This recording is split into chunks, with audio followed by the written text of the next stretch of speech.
Donc je vais vous parler de l'analogue p-adique, qui est la conjecture de Birch-Dyer. Donc en p-adique, BSD, ça se traduit par MTT, Mesure Tate-Teitelbaum. Et donc ce que je vais faire, c'est que je vais commencer par construire les fonctions LP-adiques, énoncer les conjectures et donner rapidement les résultats que l'on a. Et je vais essayer d'insister sur les différences entre ce qui se passe en p-adique et en complexe. Alors, pour construire des fonctions LP-adiques, il faut commencer par définir l'intégration sur ZP. Donc, un chapitre rapide, intégration sur ZP.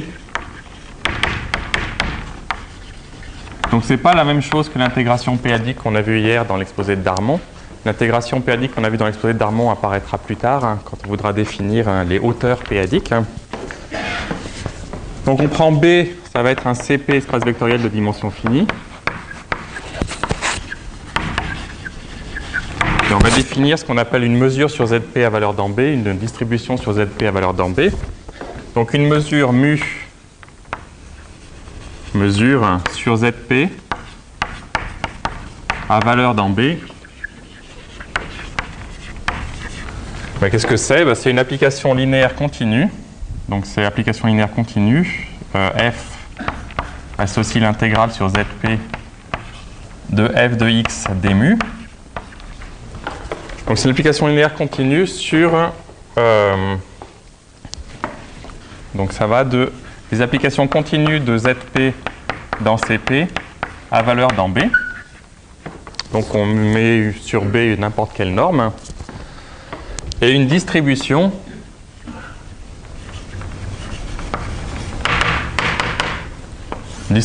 c'est la même chose, sauf qu'on remplace les fonctions continues par les fonctions localement analytiques. Localement analytiques de ZP à valeur dans CP. D'accord, donc le théorème principal qui décrit les mesures et distributions en termes de ce qui ressemble à la transformée de Fourier p-adique. Donc on a ce qu'on appelle la transformée d'Amis en p-adique.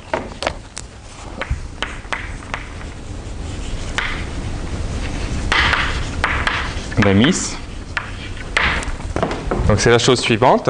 Si vous avez une distribution mu, vous lui associez la série formelle A mu de t, qui est la somme de n égale 0 à plus l'infini de t puissance n, l'intégrale sur zp du polynôme xn d mu. Et ça, formellement, c'est rien d'autre que l'intégrale sur zp de 1 plus t puissance x d mu. Donc vous voyez, ce que vous êtes censé faire, c'est remplacer t par e puissance 2i pi moins 1, et vous obtenez la transformée de Fourier habituelle. Et alors le théorème est le suivant. Donc premièrement, vous avez une caractérisation des mesures. Donc les mesures, donc mu donne A mu, ça induit un isomorphisme. Donc des mesures sur les séries à coefficient borné.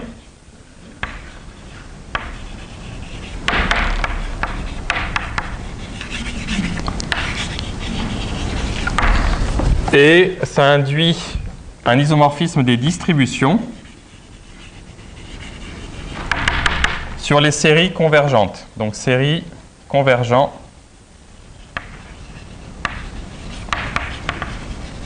pour module de t strictement inférieur à 1.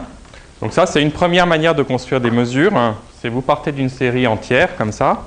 Si jamais elle a un rayon de convergence 1, ça vous fournit gratuitement une distribution p-adique. Ce n'est pas cette manière-là qu'on va utiliser pour construire les mesures associées aux formes modulaires.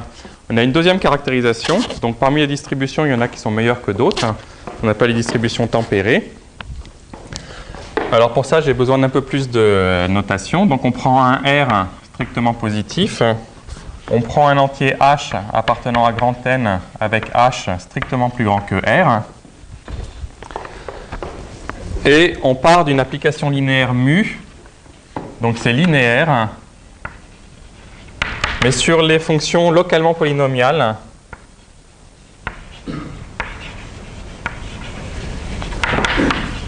de degré plus petit que h.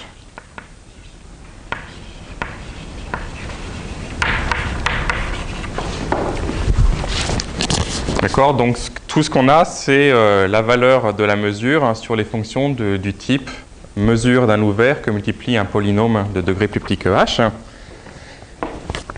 Et on suppose la chose suivante, donc si il existe C positif, tel que, alors on a la mesure soit pas trop grosse, donc on demande que P puissance n j-r que multiplie la norme de l'intégrale sur A plus P puissance n zp de x moins a sur P puissance n à la puissance j mu. Donc ça, c'est la norme dans l'espace grand B. On demande que ça soit inférieur ou égal à C, quel que soit A dans ZP, et quel que soit J compris entre 0 et H.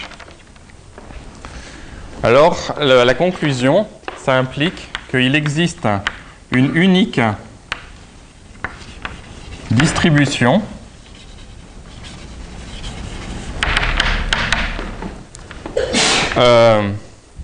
d'ordre R. Alors d'ordre R, ça vous dit la chose suivante, ce qui vérifie la chose suivante. Donc on l'appelle encore mu, cette distribution.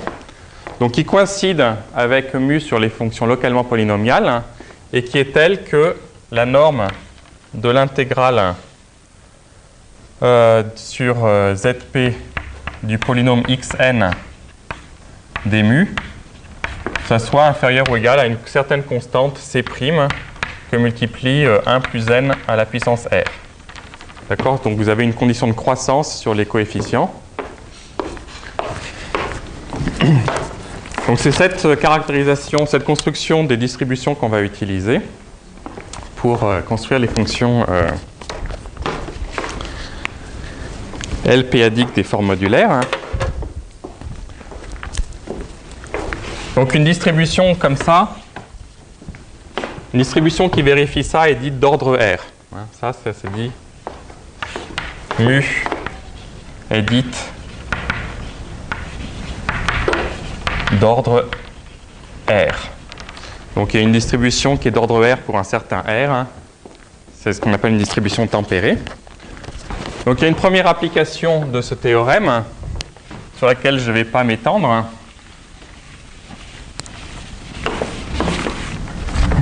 Donc du petit 1 du théorème, c'est la suivante. Donc application. Donc on prend A dans ZP étoile et on considère la quantité suivante.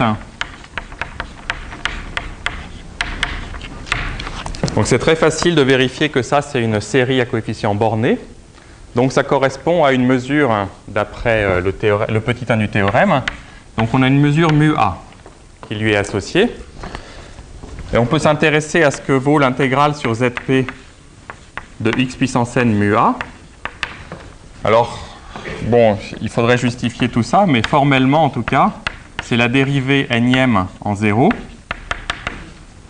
de l'intégrale sur ZP de e puissance tx d mu. Et là, vous voyez, si vous remplacez e puissance t, grand T par e puissance t moins 1, ce que vous obtenez, c'est la dérivée énième en t égale 0 de la fonction 1 sur e puissance t moins 1 moins a sur e puissance at moins 1.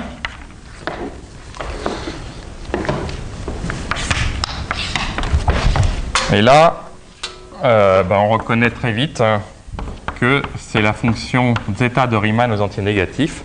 Donc c'est moins 1 puissance n fois 1 moins a puissance 1 plus n zeta de moins n. Donc ça, c'est si n est un entier positif. Donc on obtient ça. Et un petit calcul vous montre que si vous restreignez votre mesure à ZP étoile, mul A. Ce que vous obtenez, c'est la même chose, mais multiplié par 1 moins P puissance moins N. 1 moins P puissance N, donc égal moins 1 puissance N. 1 moins A à la puissance 1 plus N. Zeta de moins N que multiplie 1 moins P puissance N. D'accord? Donc, et à partir de là, on construit la fonction de zeta p-adique.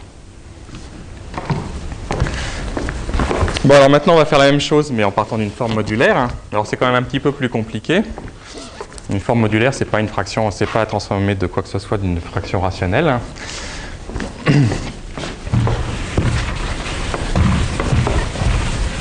Bon, et puis comme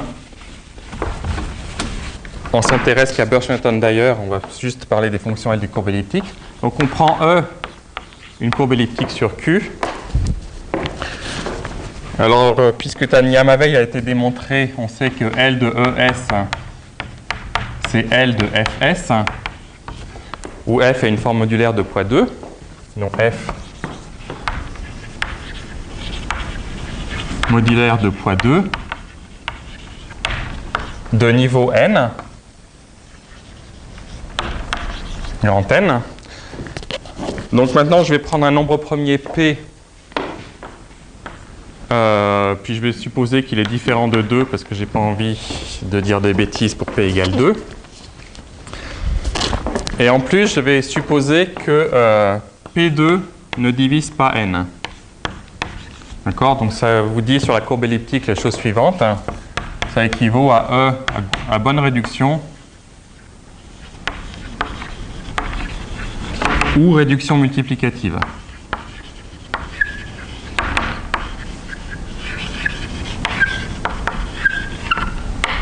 D'accord, donc on ne traite pas le cas où la courbe elliptique a une réduction additive. Voilà. Alors à ce moment-là, il y a quand même deux cas, suivant qu'il y a bonne réduction ou réduction multiplicative. Donc dans ce cas-là, le facteur d'Euler en P, c'est 1 moins AP, P puissance moins S, plus P puissance 1 moins 2S, qu'on factorise sous la forme 1 moins alpha, P puissance moins S, 1 moins bêta, P puissance moins S. Et on choisira une des deux valeurs propres ici, à savoir on prendra alpha. Et ce qu'on fait, c'est qu'on note f alpha de z, c'est la fonction f de z moins bêta f de alpha z. Donc la fonction f alpha de z, ce qu'on a fait, c'est qu'on a augmenté le niveau, f de pz, on a augmenté le niveau, on a multiplié le niveau par p dans ce cas-là. Et la fonction qu'on obtient ici est vecteur propre pour l'opérateur up pour la valeur propre alpha. Donc ça, c'est vecteur propre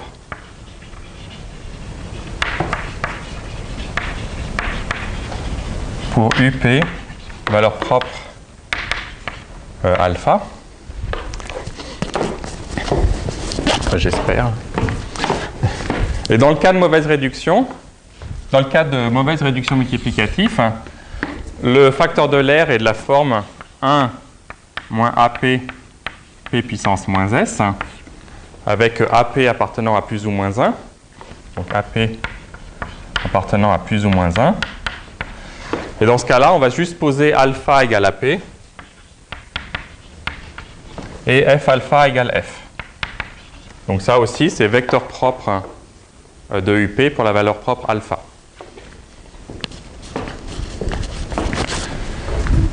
Voilà, donc maintenant le théorème de base qui permet de construire les fonctions LP-adiques, c'est le théorème de Manin-Drinfeld, qui a été évoqué dans l'exposé de Darmon hier. Donc le théorème de Manin-Drinfeld vous dit la chose suivante, donc théorème, donc il vous dit que la différence entre deux pointes est d'ordre fini sur la jacobienne, et ça se traduit par un résultat sur les intégrales, qui vous dit qu'il existe un réseau A inclus dans C, donc un réseau tel que 2 l'intégrale de R à I infini de F alpha de Z dz, ça appartient à A, quel que soit le rationnel R. Hein, donc ça, c'est le théorème de Manning-Drilfeld. J'ai aucune intention de vous le démontrer. Donc ça, c'est la première chose. Donc à partir de ces intégrales-là qu'on appelle symboles modulaires, on construit une forme linéaire sur les fonctions localement constantes. Donc le théorème qui donne l'existence de la fonction L p-adique est le suivant. Donc il existe une forme modulaire, une forme linéaire mu f alpha. Donc ça, c'est forme linéaire sur les fonctions localement constantes.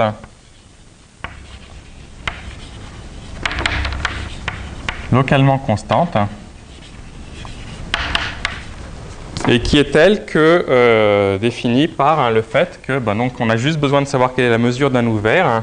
Et la mesure d'un ouvert est donnée par la formule intégrale a plus p puissance n zp. Ah oui, donc on va prendre, c'est une forme linéaire sur les fonctions localement constantes et à valeur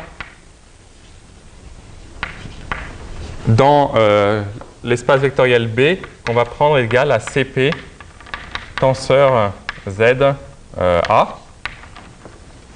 Donc on prend ce réseau et on le transforme en Cp espace vectoriel en étendant les scalaires simplement. Et la formule, c'est que l'intégrale sur a plus p puissance n zp de mu f alpha est égale à donc 2 l'intégrale de donc le 2 c'est juste là pour normaliser, alpha puissance moins n, l'intégrale de moins a sur p puissance n à i infini de f alpha de z dz. Donc c'est ça la formule qui donne l'existence d'une forme linéaire. Donc comment est-ce qu'on démontre ça? Une forme linéaire sur les fonctions localement constantes, la seule chose qu'on a à vérifier, c'est le fait que quand on que si on découpe ça en choses modulo p puissance n plus 1, on obtient bien le même résultat. Et si on regarde, les calculs qu'on a font juste intervenir le fait que f alpha est vecteur propre pour up. Donc il suffit de l'écrire. C'est des manipulations purement algébriques. Et le 2 vous dit que si jamais la valuation p-adique de alpha, donc si la valuation p-adique de alpha est strictement plus petite que 1, alors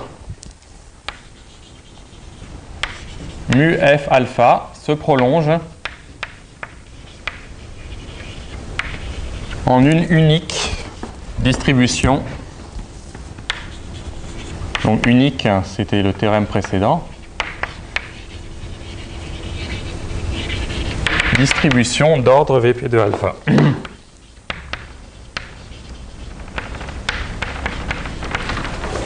D'accord? Donc d'où sort le deuxième point? Le deuxième point, il sort uniquement de théorème qui est ici, qui vous dit que les intégrales là sont entières, et du fait qu'on a divisé au plus par alpha puissance moins n. Donc si vous regardez le théorème que j'avais donné, ça vous dit exactement ça, parce que si on a supposé que 1 était strictement supérieur à Vp de alpha,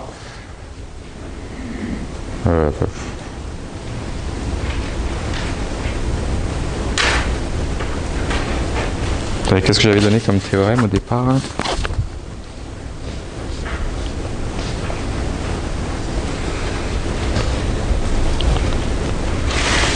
Dans le théorème que j'avais donné au départ, il fallait aller jusqu'à h-1. Hein. J'avais donné pour tous les entiers compris entre... Dans le théorème initial, j'avais mis pour les entiers compris entre 0 et h, pour remplacer le h ici par h-1. Sinon, on n'est pas dans les conditions d'application.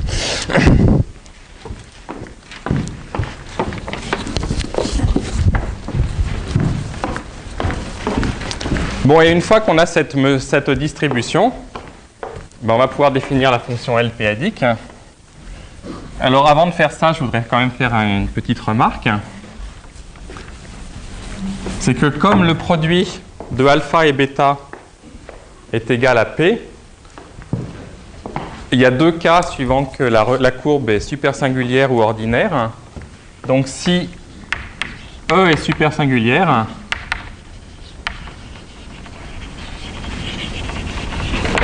en fait on a Vp de alpha égale Vp de bêta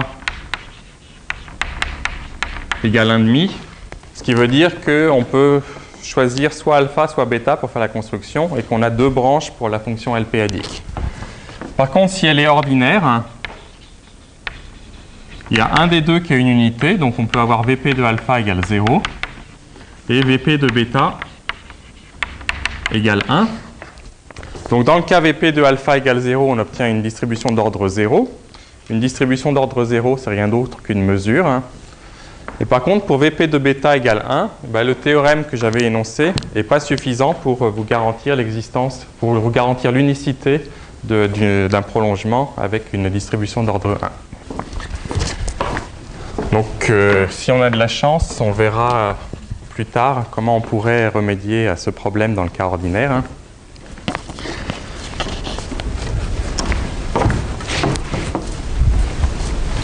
Donc, après, comme on a une distribution qui est donnée par ces symboles modulaires-là, c'est très facile de calculer ce que vaut l'intégrale contre un caractère de Dirichlet. Et on obtient la proposition suivante. Donc ça, c'est encore des manipulations purement algébriques qui vous dit la chose suivante, c'est que si qui est un caractère de Dirichlet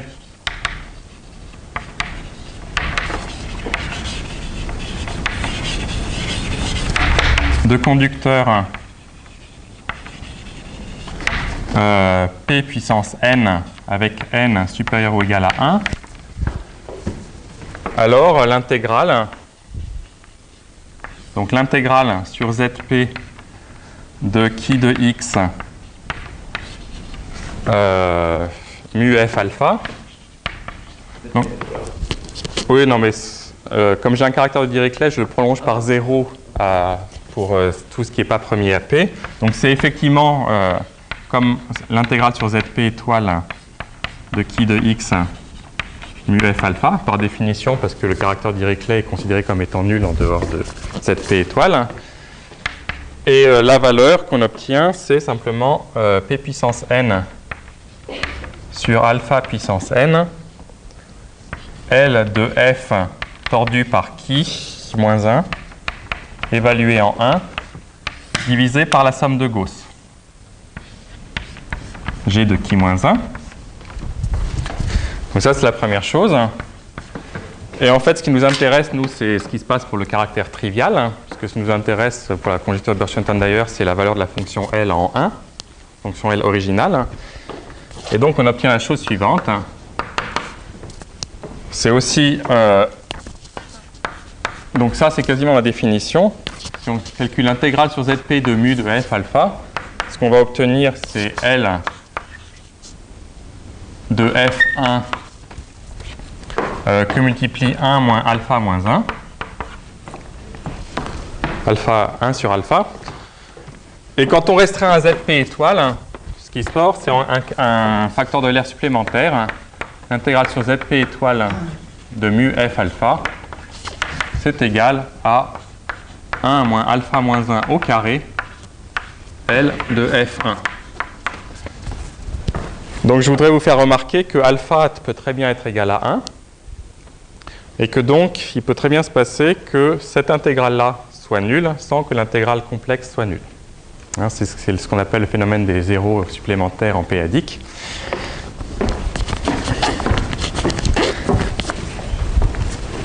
Donc maintenant, comment est-ce qu'on définit la fonction L péadique de E?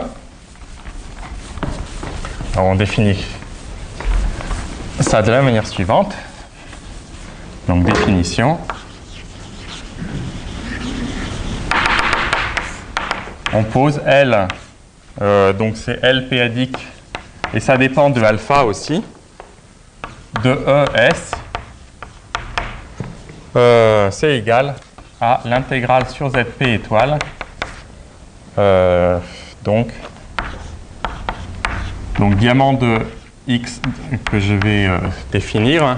Le S-1, c'est juste pour se ramener à S égale 1. Et puis mu f alpha. Et donc diamant de x à la puissance S-1, c'est par définition l'exponentielle de S-1 fois le logarithme p-adique de x. Donc c'est une fonction analytique, donc on peut prendre son intégrale. Et ce qu'on obtient comme ça, c'est une fonction de S qui est analytique. Et alors les conjectures sont les suivantes. Donc je vous rappelle qu'on va noter R, ça sera le rang de E. Rang de E de Q. On note R infini, l'ordre du 0.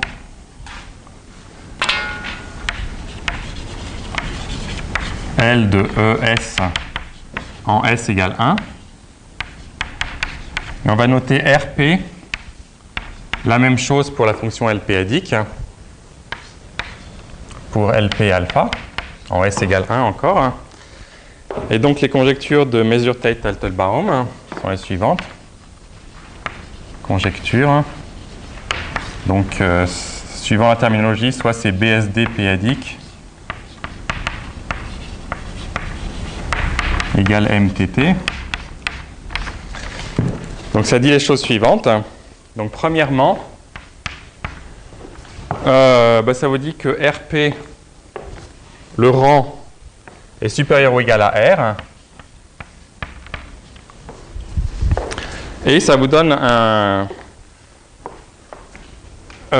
une formule pour le terme dominant. Et la formule pour le terme dominant, alors je vais l'écrire de manière assez scandaleuse, mais vous comprendrez très bien ce que je veux dire. Je vous dis la chose suivante, c'est que si vous prenez la dérivée RIM de la fonction en 1, et ben c'est, bon, il faut multiplier par le multiplicateur qui est là, donc c'est 1 moins alpha moins 1 à la puissance B. B, ça vaut 0, 1 ou 2, suivant qu'on est dans le cas. Donc, ici, c'est B égale 1 si P divise N, et égale 0, égale 2 si P ne divise pas N. C'est-à-dire B égale 1 s'il y a mauvaise réduction, et 2 s'il y a bonne réduction.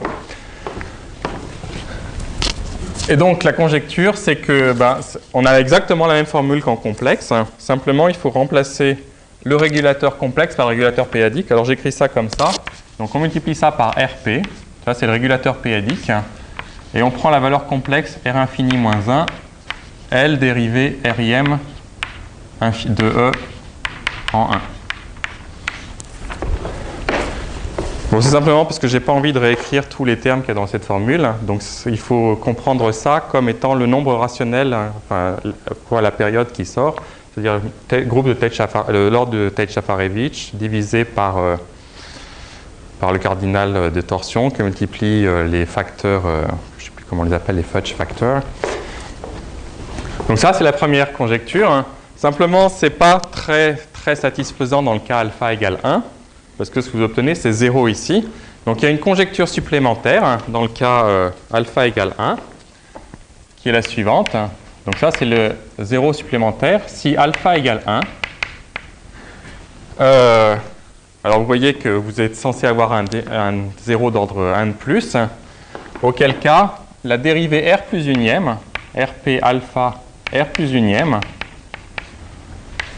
de E1, ça doit être égal à...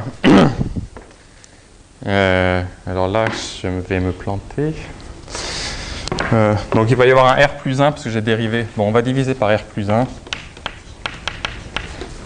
Comme je n'ai pas pris le terme dominant, mais juste la dérivée R plus unième. Donc on divise par R plus 1.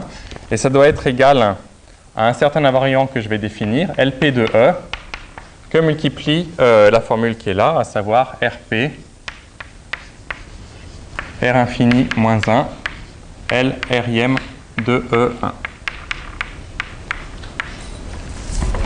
D'accord? Donc, le régulateur p-adique qui est ici fait intervenir une hauteur p-adique qui remplace l'accouplement de hauteur complexe. Si j'ai du temps, je vous donnerai la construction à la fin. Bon, c'est possible que j'ai du temps. En gros, on prend exactement les mêmes formules qu'en complexe et on remplace partout où il y a du logarithme complexe par du logarithme p-adique. C'est ça l'idée. Simplement, il faut faire un peu attention. Il y a des subtilités sur lesquelles je vais revenir. Et alors, qu'est-ce que c'est que ce LP de E? Donc, LP de E, c'est en gros le logarithme du Q de Tate.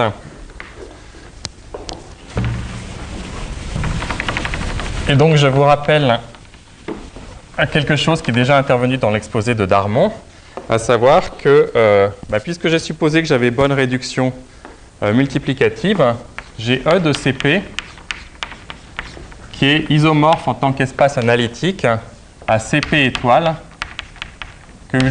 quotienté par le groupe engendré par un générateur. Donc ça, ce n'est pas une unité dans CP étoile. Et ce qu'on note LP de E, c'est juste le logarithme p-adique de Q de E divisé par la valuation p-adique de Q de E.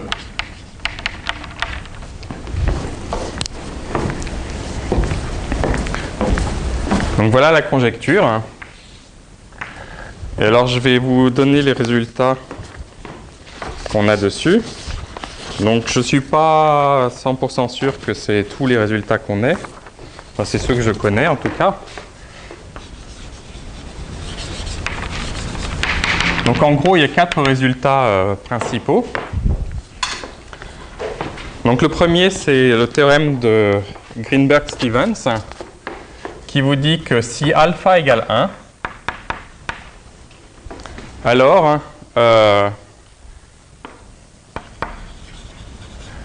on a une bonne partie de ce deuxième point, à savoir que si on regarde la première dérivée, L' P alpha de E1, c'est effectivement LP de E que multiplie L de E1. D'accord, donc, oui? Non? Oui? Mais c'est pas faux ce que j'ai dit, simplement on obtient 0 égale 0. Donc, c'est un théorème qui n'a pas beaucoup d'intérêt si jamais R est supérieur ou égal à 1, comme le fait remarquer Marie-France, on obtient 0 égale 0, mais c'est quand même pas un théorème vide. D'ailleurs, ce n'est pas un théorème vide, parce que ça vous dit quand même que la dérivée est nulle dans ce cas-là. Donc, c'est un théorème. Donc ça, c'est Greenberg et Stevens.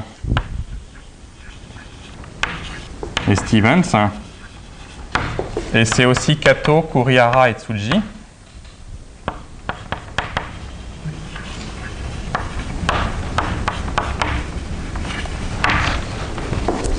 Donc j'ai absolument pas le temps de vous donner des idées, des démonstrations de ça, puisque Greenberg et Stevens, ça fait intervenir ce qu'on appelle, d'ailleurs, oui, ça fait intervenir les familles de Ida, donc il faut faire des fonctions LP-adiques de forme modulaire en famille et déformées. Et Kato, Kurihara, Tsuji, ça fait intervenir ce qui va apparaître un peu plus tard dans la démonstration de Kato. Donc c'est un résultat assez profond, même très profond. La deuxième chose, c'est l'analogue p-adique de Gros-Zagier. Donc il y a la chose suivante. Donc on suppose que R infini égale 1. Donc si R infini égale 1, alors ça implique que R égale 1. Ça c'est Gros-Zagier plus Kolivagin.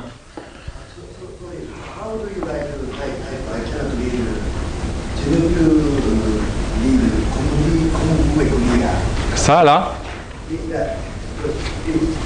Ça? Kato, Kurihara, Tsuji.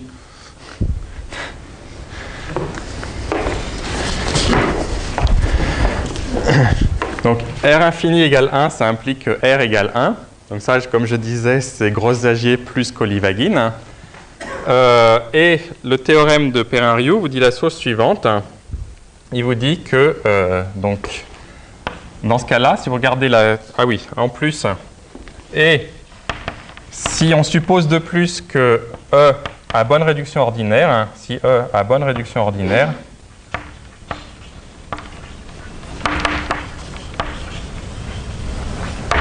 alors ben on a la formule qu'on veut, à savoir que L' P alpha de E1 c'est vraiment égal à 1 moins alpha moins 1 au carré que multiplie RP R infini moins 1 L' de E1. Donc là, le théorème de Gros-Lagier vous dit que cette quantité-là est à peu de choses près un nombre rationnel, une fois qu'on a enlevé la période. Et le théorème de Perrin-Rioux, donc ça c'est Perrin-Rioux.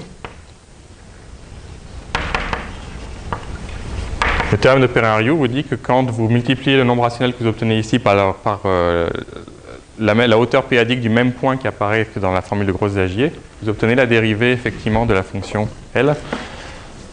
Donc il me semble effectivement qu'elle ne travaille que dans le cas ordinaire, et je ne sais pas du tout si quelque chose a été fait dans le cas super singulier entre-temps. Ça remonte à 90 à peu près. Non, 80... vers 87, 88, donc peut-être qu'entre-temps quelque chose a été fait dans le cas super singulier, je ne sais pas. Donc ça, c'est les deux résultats qu'on a qui s'intéressent vraiment à la valeur de la dérivée. C'est-à-dire, maintenant il y a d'autres résultats qui s'intéressent juste à l'ordre d'annulation. Donc on a le théorème de Cato.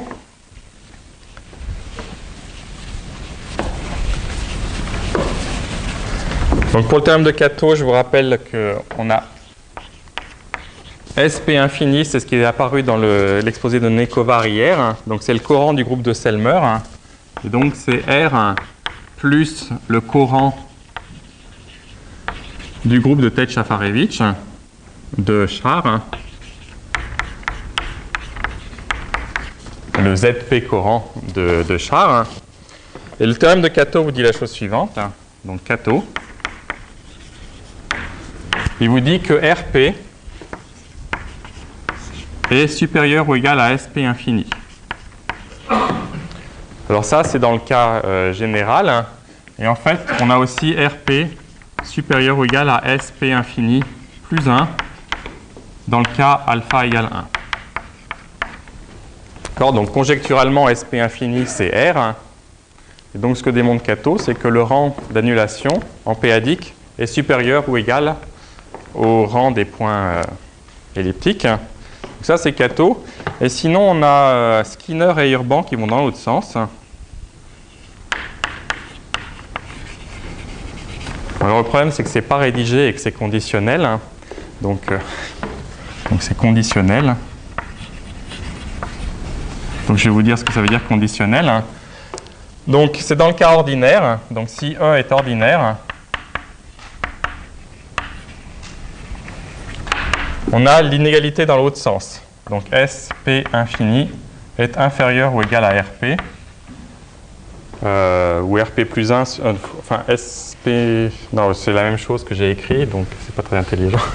Donc RP est inférieur ou égal à SP infini ou SP infini plus 1, suivant qu'on est dans le cas bonne réduction ou mauvaise réduction. Donc le conditionnel qui est ici, c'est parce que pour démontrer ça, ils utilisent la méthode de Ribet et de Mazur-Wiles pour démontrer la conjecture principale. C'est-à-dire qu'ils construisent des extensions de représentation galoisienne. Et alors le problème, c'est que ces extensions de représentation galoisienne, ils vont les chercher dans la cohomologie de variétés de Shimura associée au groupe JSP4. Et donc, le problème, c'est qu'on ne sait pas vraiment qu'il y a les représentations... on ne connaît pas vraiment l'existence des représentations L-adiques associées aux formes modulaires de Siegel pour JSP4. On a quelque chose d'approchant, mais quelque chose qui n'est pas assez précis pour ça. Enfin, modulo cette partie du programme de Langlands, qui est censée être la partie facile.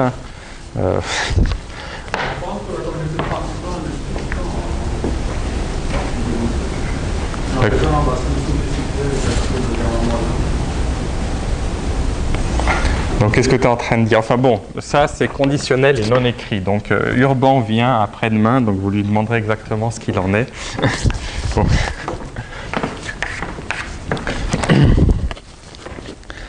Bon, et alors ça, c'est les résultats. Maintenant, j'ai deux problèmes à proposer.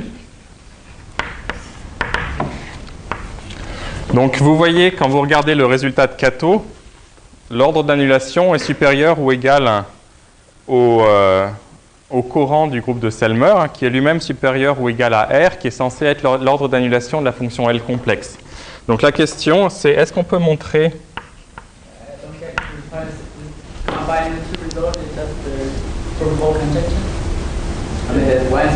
Ouais, ça prouve pas exactement la conjecture, parce que la conjecture, c'est avec R. Hein.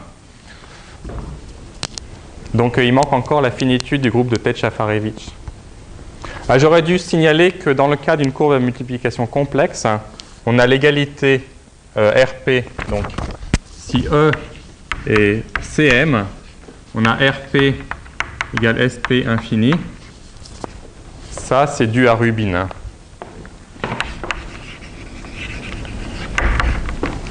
Donc, le résultat de Kato, c'est vraiment dans le cas non CM. Hein. Donc, la question, c'est peut-on prouver RP supérieur ou égal à R infini purement analytiquement?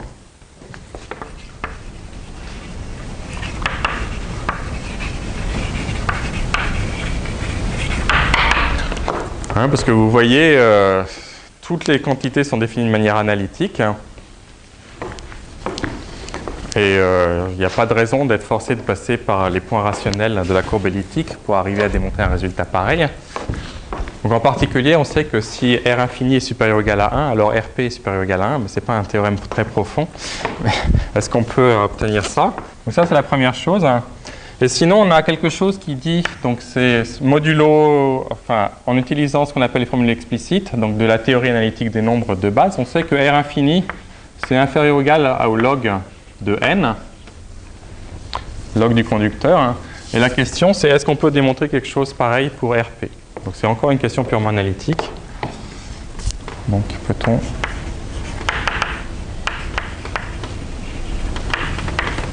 RP inférieur ou égal à log de n.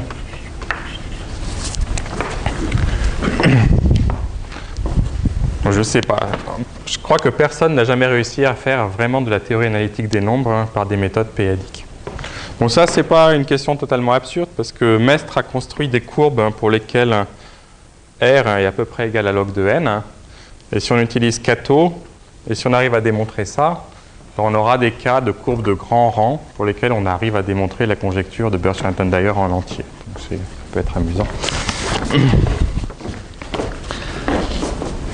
Enfin, la version p-adique de la conjecture de Birch-Rentgen-Dyer. Bon, alors avant de définir les hauteurs p-adiques, je vais dire quelques mots sur la démonstration de Kato.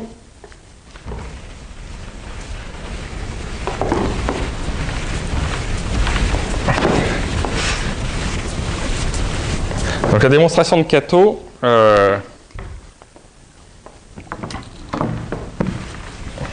donc ça va être un peu, comment dirais-je, en l'air, ce résumé.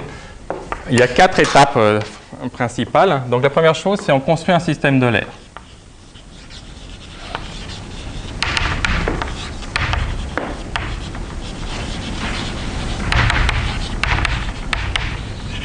De l'air. Hein. Alors ce qu'on veut étudier, c'est la courbe elliptique. Étudier la courbe elliptique, ça correspond à étudier la représentation TP de E, le module de taille de la courbe elliptique. Mais en fait, ce que fait Kato, c'est qu'il ne construit pas le système d'Euler pour TP de E, il a construit pour TP de E tordu par 1, ce qui correspond à la fonction L de E en S égale 0. Hein, donc ça commence mal, hein, puisqu'on est en train d'étudier ce qui se passe en S égale 0. Et que ce qui nous intéresse, c'est ce qui se passe en S égale 1. Mais bon, il y a des raisons profondes qui disent qu'il doit exister des systèmes de l'air en 0 et qui disent qu'il ne doit pas en exister en 1, parce que la conjecture de Birch-Rentgen-Dyer vous prédit qu'il n'y a pas de possibilité de construire de manière systématique des points rationnels, alors que les conjectures de Bellinson vous disent qu'on doit pouvoir construire de manière systématique des éléments correspondant à S égale 0. Donc ce que fait Kato, c'est qu'il construit ça. Ensuite, donc, on a un Cn, c'est-à-dire qu'on a un élément Cn qui est dans H1, dans la cohomologie galoisienne, de mu n, à valeur dans Tp de E tordu par 1. Donc, qui vérifie des tas de conditions. Donc ensuite, ce qu'on fait, c'est qu'on regarde, on pose C et on regarde la collection des Cp puissance K. Donc on fixe P et on regarde la collection. Alors ça appartient à la limite projective des H1 de Q de mu P puissance K à valeur dans Tp de E tordu par 1. Donc la limite projective, c'est pour les applications co-restriction. Et là, comme on est monté jusqu'à P infini, en fait, cette limite projective est canoniquement isomorphe à la même chose, la limite projective des H1 de Q de mu P à valeur dans Tp de E. Donc c'est ça le miracle du p-adique, c'est qu'on peut passer de 1 à 0 grâce à la théorie d'Iwasawa, P puissance K. Hein, donc ça c'est le miracle du p-adique et on ne sait pas du tout faire ça en complexe, hein, c'est bien dommage. Donc ça c'est la première chose. Bon et ensuite, une fois qu'on a un élément comme ça, il y a une machine générale qui est due à Perrin-Rioux. Donc on applique machine de Perrin-Rioux.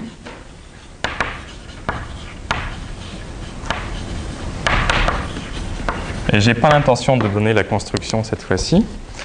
Donc c'est une extension de ce qu'on appelle les séries de Coleman. Donc l'extension des séries de Coleman.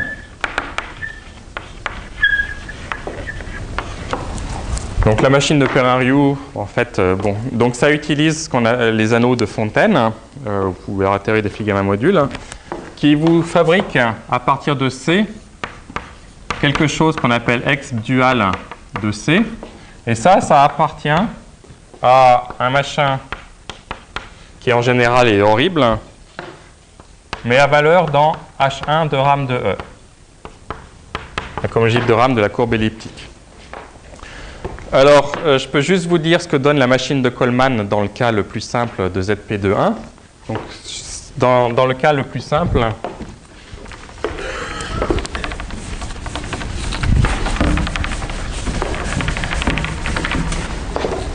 donc si on remplace TP de E par ZP de 1, donc ce qu'on a, c'est par théorie de Kummer, on est juste en train de travailler avec des unités. Donc on peut partir du système d'Euler des unités cyclotomiques. Donc on prend epsilon n, epsilon p puissance n, c'est une racine primitive p puissance n de l'unité, sur epsilon p puissance n moins 1. Donc ça appartient à q de mu p puissance n étoile. Et en fait, c'est une unité de l'anneau des entiers. Et ces unités sont compatibles pour la norme. Donc ça vous donne un élément de la limite projective comme ça.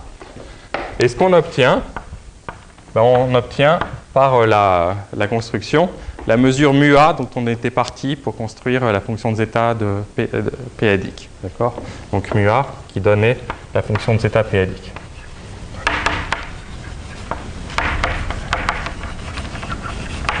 Donc ça, c'est la première chose. Alors, ce qui est ici, là, c'est horrible en général, hein, je ne sais pas le décrire. Par contre, si E a bonne réduction,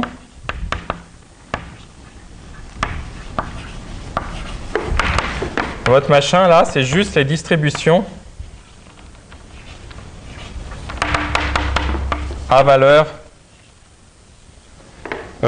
distribution sur ZP. Et en fait, ce que démontre Kato, c'est la chose suivante. Donc, ce que démontre Kato, et ça, c'est une des parties les plus dures de la démonstration, c'est que si on prend, donc sur H1 de RAM de E, il y a une action de Frobenius.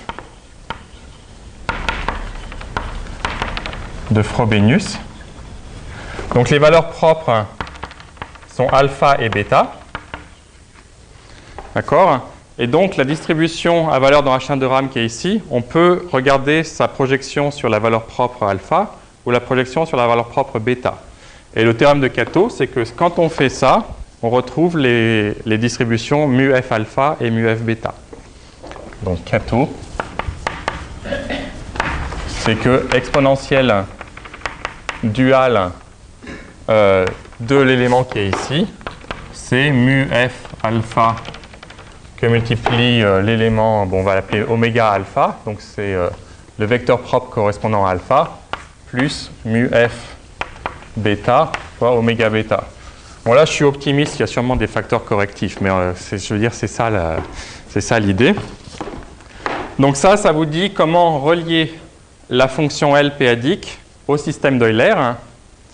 Et ensuite, il y a la machine générale des systèmes d'Euler que Mazur nous a décrit, qui vous permet d'obtenir les résultats qui sont là-bas. Hein, donc ensuite, c'est machine générale.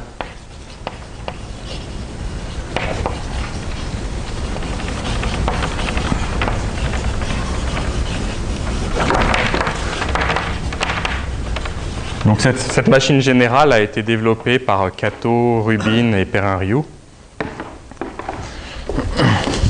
dans le cas général. Bon, il reste combien de temps? C'est bien. Donc la dernière chose que je veux vous faire, c'est vous définir la hauteur p-adique.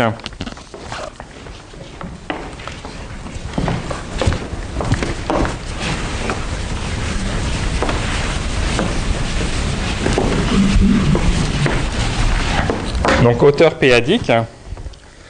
Alors pour ça, il faut que je vous rappelle... en fait, ce que je vais faire, c'est que je vais vous définir d'un coup toutes les hauteurs, la hauteur de Néron-tête et les hauteurs p-adiques. Donc premièrement, en complexe, on va définir ce qu'on appelle la fonction de Green d'un point.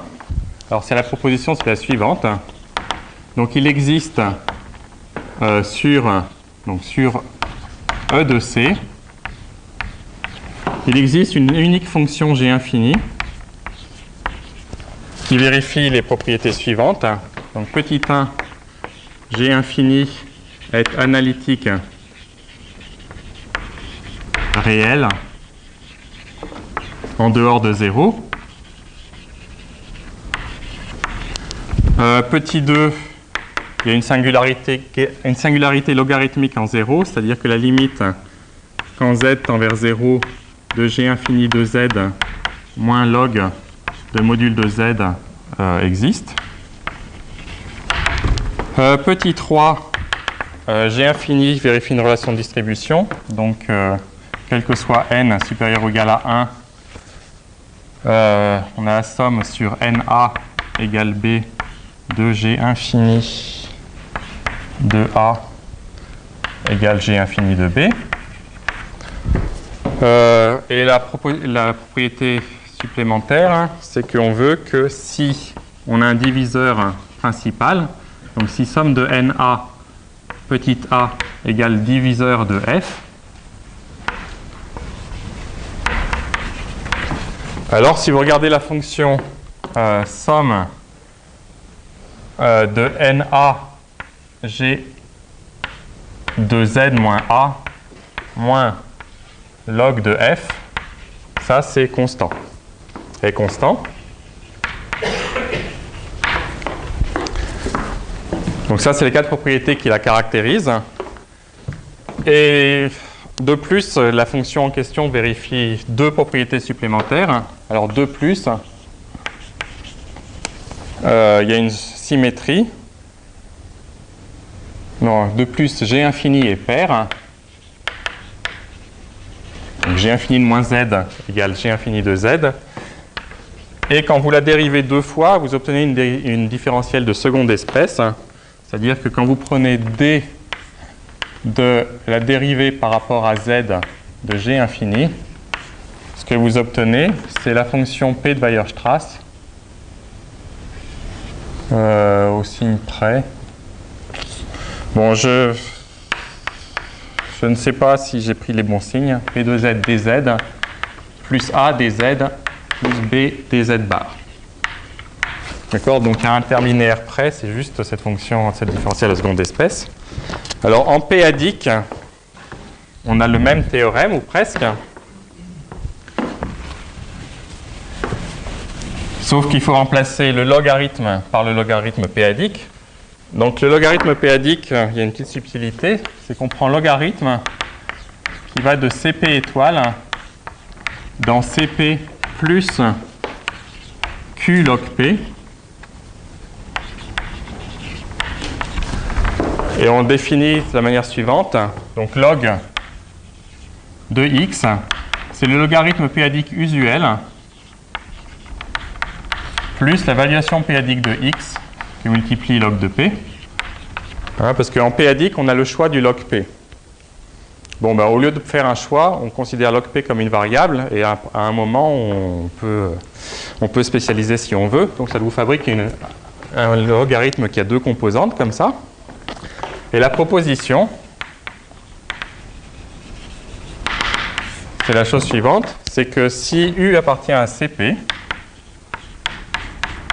alors il existe une unique fonction GPU, donc qui vérifie les propriétés 1, 4 en remplaçant log de module par log, donc vérifiant 1, 4.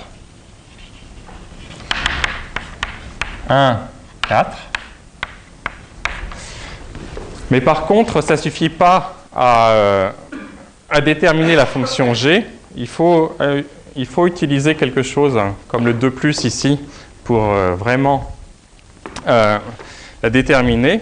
Et donc, il faut rajouter 5, g, pu est pair. Et quand vous prenez la différentielle, donc vous prenez la différentielle de dgpu sur oméga. Alors j'aurais dû dire que oméga, donc je prends oméga, c'est dx sur y. J'ai des coordonnées de Weierstrass et eta, c'est x dx sur y. Donc ça, c'est dz. Et ça, c'est P de Z dz. D'accord? Donc, quand je dérive et que je divise par oméga, j'obtiens une fonction. Je prends un différentiel de ça et je demande à cette différentielle d'être égale à eta plus U oméga. Et là, analytique veut dire localement analytique pour la topologie p-adique. Ici, c'était analytique réel. Maintenant, ça veut dire juste localement analytique. Je ne demande aucune propriété globale. Ce qui globalise les propriétés, c'est cette propriété-là, en fait. Voilà. Et alors, comment est-ce qu'on fabrique des hauteurs à partir de ça? Ben, on fait ça de manière adélique, en remarquant la chose suivante. C'est que si vous prenez R... pardon.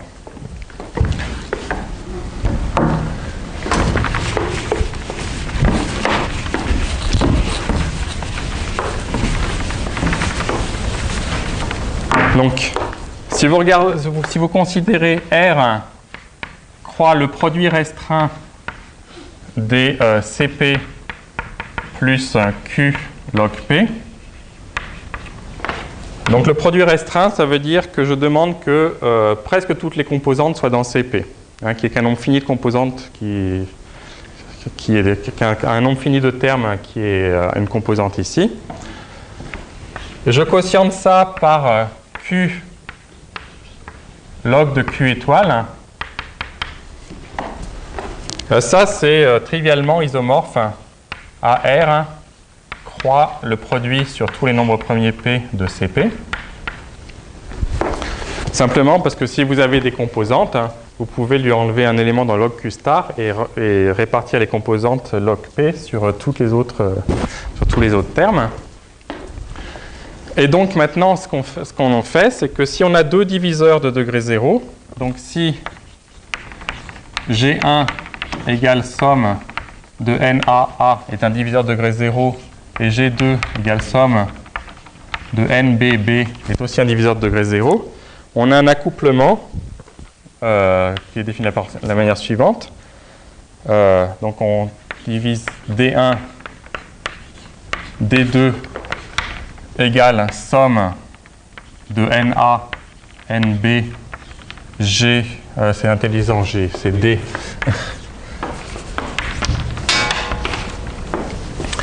G de A moins B, où G c'est quoi? G c'est la collection G infini et G PU. Donc je choisis un U pour chaque P, et donc j'ai une collection comme ça. Donc j'ai ce pairing global, et alors le théorème est le suivant. Il vous dit que si D1 ou D2 est principal, alors D1, D2 est égal à 0 dans ce truc-là. C'est la première chose. Il vous dit aussi que D1, D2, donc c'est symétrique, est égal à D2, D1. Et il vous dit que si vous regardez la composante à l'infini, D1, D2 à l'infini, hein, donc on regarde la composante dans R, ça c'est juste la complément de l'aileron tête. L'aileron tête. Donc en fait, ce qui est caché là-dedans, c'est la définition de l'accouplement de néron tête comme une somme de nos symboles locaux. Hein, donc il y a deux définitions possibles pour la hauteur de néron tête. Une définition par procédé limite, hein, qui est celle de Tate, et une définition où on décompose la hauteur hein, comme en utilisant la théorie de l'intersection sur les schémas. Et donc ce qui est caché là-dedans, c'est le fait que ce qu'on obtient ici, c'est les composantes qu'on obtient normalement par la théorie de l'intersection sur les schémas. Voilà, et donc la hauteur péadique, c'est ce qu'on prend pour donc hauteur péadique.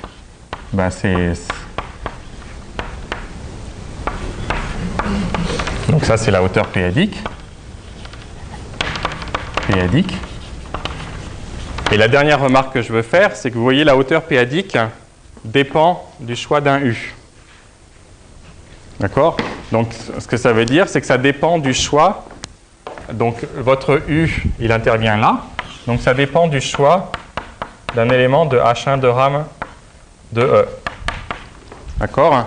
Et dans chacun des cas qu'on considère, il y a un choix canonique, à savoir, sur H1 de RAM de E, il y a une action du Frobenius, et on prend juste le U qui correspond au vecteur propre pour la valeur propre correspondante à la situation qui nous intéresse. Bon, mais c'est terminé.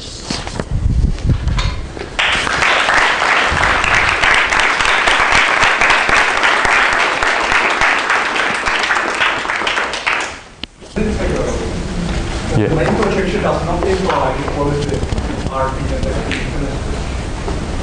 So even the CM cases is not known. Ah, il y a juste l'inégalité alors hein. Ah oui, c'est exact, oui. Oui, donc j'ai été un petit peu optimiste même dans le cas de Urban. Parce qu'en fait, ce qu'il démontre, c'est plutôt la conjecture principale. Hein, et comme me l'a fait remarquer Yann, quand on regarde dans la formule de Mesureit-Teitelbaum, quand on prend la dérivée RIM, il y a le déterminant des hauteurs. Hein, donc, mais le régulateur péadique, donc le régulateur péadique est le déterminant des hauteurs, hein, on ne sait pas a priori qu'il est non nul. Hein. Le déterminant complexe, c'est un volume. Mais effectivement, en péadique, c'est un problème supplémentaire. Hein. On ne sait pas que ce déterminant est non nul. Donc, j'ai exagéré dans le truc de Urban. Donc pour Urban, j'ai été un peu optimiste. Hein. Ils ont un résultat très fort, mais pas encore assez fort pour démontrer une égalité dans l'autre sens. Pour Rubin aussi, pareil.